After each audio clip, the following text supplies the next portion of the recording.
4 முறை பொது தேர்தலில் தோற்று, பல முறை இடைத்தேர்தலில் தோற்று, 2 முறை ஊரக உள்ளாட்சி தேர்தலில் உள்ளக தேர்தலில் தோற்று ஒரு கட்சி 5வது முறையும் களத்திலே தனித்து நிற்கப் போகிறது என்றால் அது இந்திய அரசியல் வரலாற்றிலே அது நாம் தமிழர் கட்சி மட்டும்தான்.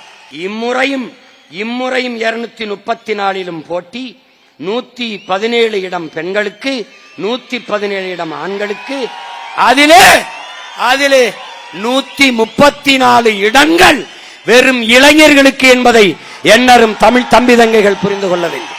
அடுத்தவன் தோள் மேலே ஏறி நின்று நான் உயரமானவன் என்று காட்டுவதை விட தனித்து நின்று நான் உண்மையான உயரத்தை காட்டுவது மேலானது. ஒன்றை நீ கவனித்துக்கொள், நமது முன்னவர்கள் தற்காலிக தோல்விக்காக நிரந்தர வெற்றியை இழந்தவர்கள். நாம் அதை போல தற்காலிக தோல்விக்கு நிரந்தர வெற்றியை நான் தழுவ தயாராக இல்லை. தற்காலிக வெற்றிக்காக நிரந்தர தோல்வியை தழுவ தயாராக இல்லை.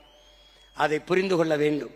நாம் வந்தது இங்கு இருக்கிற ஆட்சியாளர்களை போல ஆட்சி செய்யல, நம்மருமை தலைவன் கண்ட கனவை இந்த நிலத்தில் நிறைவேற்றி காட்ட.